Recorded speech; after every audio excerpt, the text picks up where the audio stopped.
Hello भाइयों, आप सभी कैसे हो। आप सभी को नमस्कार। हमारे परफेक्ट एजुकेशन 7 यूट्यूब चैनल पर स्वागत है। आज एग्रीकल्चर के कुछ महत्वपूर्ण क्वेश्चन हैं, ऑब्जेक्टिव क्वेश्चन है, उनके बारे में जानकारी प्राप्त करेंगे जो कि किसी न किसी प्रतियोगी परीक्षा में पूछे गए हैं। और उसके साथ में जो क्वेश्चन पढ़ेंगे उनका जो है आसपास का जो उससे रिलेटेड जो क्वेश्चन है उसके बारे में भी जानकारी प्राप्त कर लेंगे।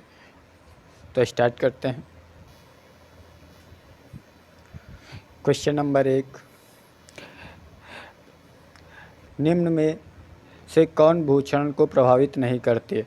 तो इसमें से भूक्षरण को प्रभावित नहीं करती है सौर या सोलर नहीं करती है। इसका right answer option number C है। और इसको प्रभावित करने वाले कुछ कारक हैं, जैसे पहले बात तो जान लेते हैं भूक्षरण क्या होता है। तो भूक्षरण मृदा के कण अलग होकर जो प्रकृति स्रोतों जैसे पानी हवा के द्वारा एक स्थान से दूसरे स्थान तक चले जाते हैं तो उसे मृदा क्षरण कहते हैं। ठीक है। और मृदा क्षरण को प्रभावित करने वाले कुछ कारक हैं, जैसे कि रेनफॉल हो गई अर्थात वर्षा हो गई, स्लोप ऑफ लैंड मतलब भूमि की ढाल कैसी है। अगर भूमि की ढाल अधिक होगी तो मृदा क्षरण अधिक होगा, भूमि की ढाल कम है, भूमि समतल होगी तो भूक्षरण कम होगा।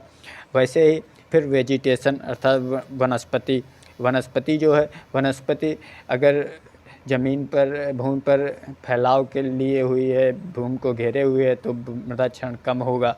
जैसे कि मूंगफली की क्रॉप है या बरसीम है, ये अदर क्रॉपें हैं जो भूमि के ऊपर फैलाव लेकर रहती हैं तो इससे मृदा क्षरण कम होता है। और जैसे मेज है और आलू है और गन्ना है, इनमें जो है मृदा क्षरण बढ़ जाता है।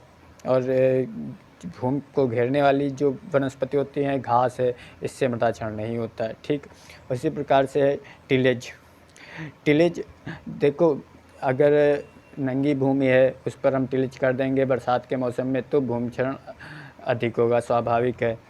फिर भूमि की प्रकृति, सॉइल की प्रकृति कैसी है, टेक्सचर कैसा है उसका। तो भूमि अगर कड़ा बलुई है, मृदा है तो उसका कटाव अधिक होगा, और वैसे ही अगर बलुई मिट्टी है तो उसका कटाव कम होगा। फिर है presence of high water table. अगर वहाँ पर वाटर लेवल अधिक होगा तो मृदा स्वाभाविक है अधिक कटाव होगी, और वाटर लेवल का टेबल कम होगा तो स्वाभाविक है कि मृदा कटाव कम होगा। ठीक है। तो नेक्स्ट क्वेश्चन की तरफ चलते हैं। भारतीय पशु चिकित्सा अनुसंधान संस्थान स्थित है। तो भारतीय पशु चिकित्सा अनुसंधान संस्थान स्थित है बरेली में। तो जो एनिमल हस्बेंड्री से 2-4 जो है बहुत ही मुख्य हैं जो पूछे जाते हैं, तो वो जानकारी प्राप्त कर लेते हैं। जैसे केंद्रीय पक्षी अनुसंधान संस्थान, तो इज्जत नगर उत्तर प्रदेश बरेली में हो गया। फिर केंद्रीय भेड़ एवं ऊन अनुसंधान संस्थान, तो वो अंबिका नगर राजस्थान में है। केंद्रीय बकरी अनुसंधान संस्थान मखदूम उत्तर प्रदेश में है। केंद्रीय भैंस अनुसंधान संस्थान CRB हिसार हरियाणा में है। ठीक है। नेक्स्ट,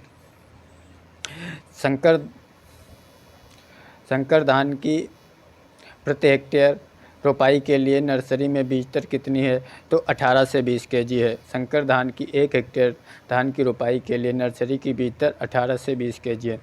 और महीन चावल के लिए 30 kg है।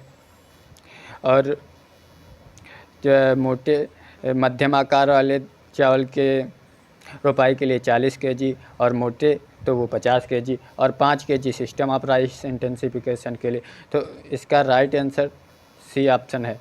ठीक है। नेक्स्ट, कीट नियंत्रण के आधुनिक प्रयास हैं। कीट नियंत्रण के आधुनिक प्रयास हैं, तो इसका राइट आंसर IPM है। IPM का full form integrated pest management है। और IPM का मतलब ही इंटीग्रेटेड पेस्ट मैनेजमेंट। इसमें इसके अंतर्गत विभिन्न प्रकार की विधियों को सम्मिलित किया जाता है, जैसे भौतिक विधियाँ, यांत्रिक विधियाँ, रासायनिक विधियाँ, जैविक विधियाँ। और रासायनिक विधियों में कम से कम रसायन का प्रयोग करते हैं। देखो आईपीएम में मुख्य उद्देश्य होता है कम से कम रासायनिक उर्वरकों का प्रयोग करके कीटों का नियंत्रण किया जाए, जिससे भूमि पर और जो हमारे फल उत्पादित हो रहे हैं या वेजिटेबल उत्पादित हो, उस पर बुरा प्रभाव कम पड़े। ठीक है, फिर नेक्स्ट क्वेश्चन, पौधा किसकी अधिकता से मुरझा जाता है? तो पौधा किसकी अधिकता से मुरझा जाता है? तो वो है वाष्पोत्सर्जन। तो वाष्पोत्सर्जन को इंग्लिश में ट्रांसपायरेशन कहते हैं। ट्रांसपायरेशन की डेफिनेशन क्या होती है ये भी जान लेते हैं। तो जीवित पौधों के वायवीय भागों से होने वाली जल हानि को वाष्पोत्सर्जन या ट्रांसपायरेशन कहते हैं। तो इसके अधिकता से, वाष्पोत्सर्जन की अधिकता से पौधे मुरझा जाते हैं। ठीक है, नेक्स्ट, ऑप्शन नंबर डी इसका राइट आंसर है। नेक्स्ट,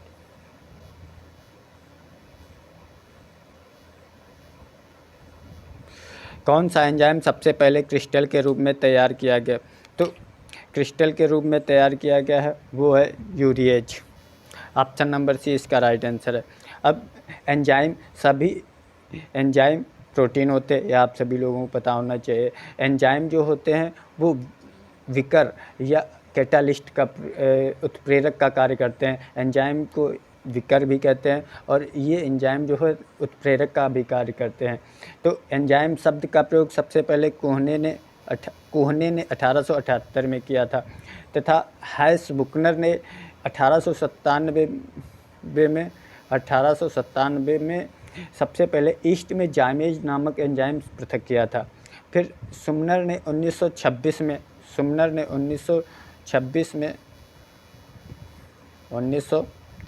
में लोबिया के बीजों से यूरेज नामक एंजाइम के रवे अर्थात क्रिस्टल प्राप्त किए थे। ठीक है, नेक्स्ट,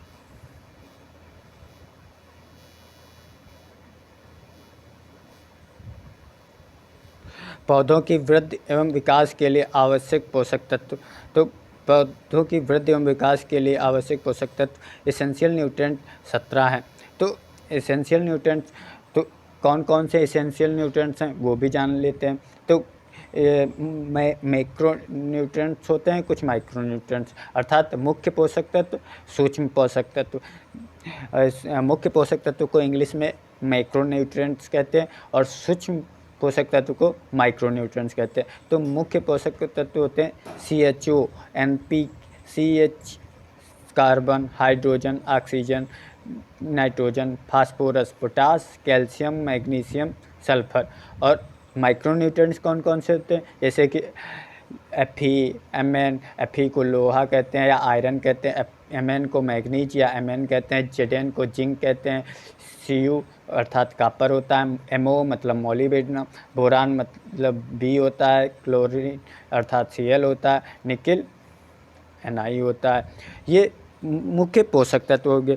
कुछ आवश्यक पोषक तत्व होते हैं जैसे कि सोडियम, आवश्यक पोषक तत्व, जैसे कि वो आवश्यक पोषक तत्व 4 होते हैं, जैसे कि आवश्यक पोषक तत्व हैं सोडियम, वेनेडियम, कोबाल्ट, सिलिकॉन, ये आवश्यक पोषक तत्व होते हैं। लेकिन ये 17 हमारे एसेंशियल न्यूट्रिएंट्स होते हैं। ठीक है, समझ गए पूरी बात। तो नेक्स्ट,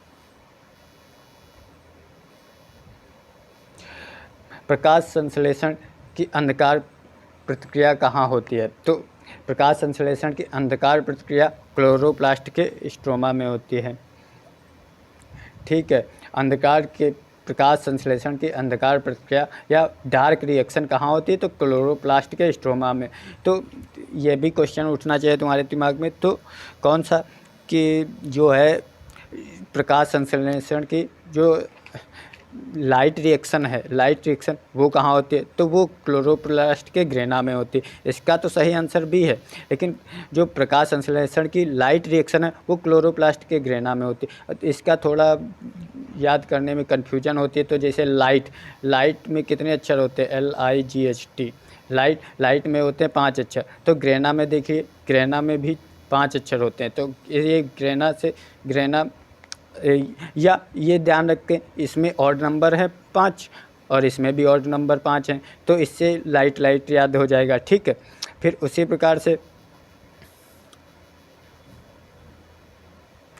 प्रकार से जैसे डार्क इवन नंबर है, 4 डिजिट होते हैं ना। तो और इसी प्रकार से स्ट्रोमा में 6 अक्षर होते हैं, इवन नंबर। तो इससे याद रखते हैं। देखो इसमें ये याद रख सकते हैं, उसमें 5 डिजिट हैं, जिसमें समान डिजिट हैं, वो लाइट रिएक्शन क्लोरोप्लास्ट के ग्रेना में होती। अगर ऐसे नहीं याद कर सकते तो जिसमें ऑड नंबर हैं तो वो ऑड वाला होगा। जैसे ग्रेना में ऑड नंबर है तो लाइट रिएक्शन, ग्रेना में 5 अक्षर हैं तो जो विषम होते हैं उसे ऑड नंबर कहते हैं, जो सम होते हैं उसे इवन नंबर कहते हैं। ये ध्यान रखेंगे तो ये इससे हो जाएगा। ये डार्क रिएक्शन स्ट्रोमा में और लाइट रिएक्शन ग्रेना में। ठीक, आप इससे याद कर लेंगे। नेक्स्ट क्वेश्चन है एंजाइम्स हैं। तो सभी एंजाइम्स जो है वो प्रोटीन होते हैं। एंजाइम्स जो होते हैं वो सभी एंजाइम्स हमारे प्रोटीन होते हैं।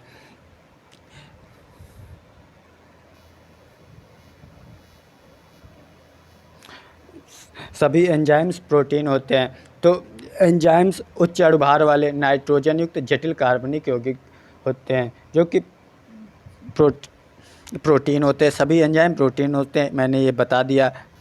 ऑप्शन नंबर सी इसका राइट आंसर है, वो तो बता दिया। जैसे अब एंजाइम्स किसके बने होते हैं, तो उच्च अणुभार वाले नाइट्रोजन युक्त जटिल कार्बनिक यौगिक प्रोटीन के बने होते हैं, क्योंकि सभी एंजाइम्स प्रोटीन होते हैं। फिर मुख्यतः जीव रासायनिक अभिक्रियाओं को ये उत्प्रेरित करते। क्यों उत्प्रेरित करते? क्योंकि सभी जो एंजाइम होते हैं वो कैटालिस्ट अर्थात उत्प्रेरक का कार्य करते हैं। ये और एक दिमाग में और ध्यान कर लीजिए, उत्प्रेरक सदैव क्रिया को उत्तेजित करते हैं, प्रेरित करते हैं, क्रिया को बढ़ाते हैं, ना कि अभिक्रिया को रासायनिक अभिक्रिया को शुरुआत करते हैं। अभी जैसे केमिस्ट्री में रसायन विज्ञान जब आप पढ़ेंगे, इंटर में पढ़े होंगे, तो वहाँ पर ये क्वेश्चन वहाँ पर बताते हैं टीचर कि जब जो ये कैटालिस्ट होते हैं ये अभिक्रिया की शुरुआत नहीं करते हैं, ये अभिक्रिया को उत्तेजित अर्थात उस क्रिया को बढ़ा देते हैं। ठीक है, ये हो गया। तो इसका ऑप्शन सी इस राइट है। Next,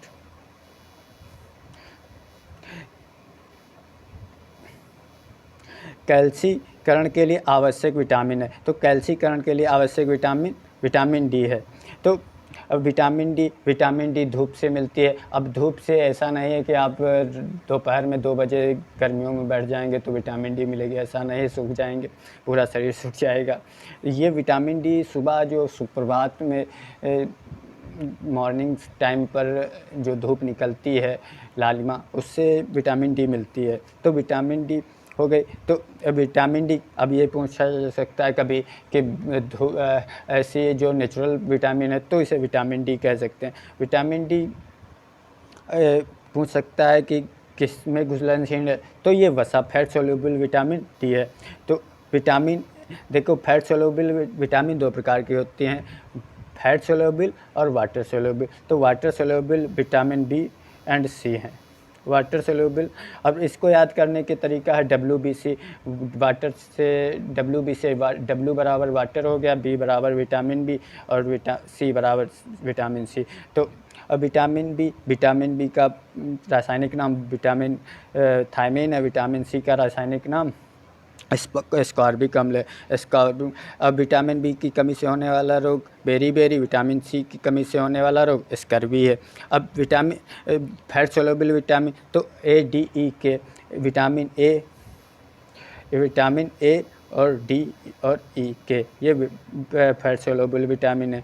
fat soluble vitamin ADE के हैं, अडेक करके याद कर सकते हैं या कीड़ा करके याद कर सकते हैं। यहाँ इधर से प्रोनाउंसिएशन करेंगे तो कीड़ा लिखकर कीड़ा KEDA कीड़ा हो जाएगा। तो इस तरीके से याद कर सकते हैं या अडेक करके याद कर सकते हैं। तो आप जैसे समझ में आए वैसे याद कर सकते हैं। तो इसका ऑप्शन नंबर ए इसका राइट आंसर हो जाएगा। ठीक है। विटामिन ए का रासायनिक नाम रेटिनॉल है और विटामिन ए की कमी से होने वाला रोग रंतौंधी या रतौंधी है, जो कि आँखों की बीमारी है। और विटामिन डी की कमी से होने वाला रोग रिकेट्स है, ठीक है। अगर आप सभी लोगों को वीडियो पसंद आया है तो प्लीज़ चैनल को लाइक, सब्सक्राइब और शेयर ज़रूर करें।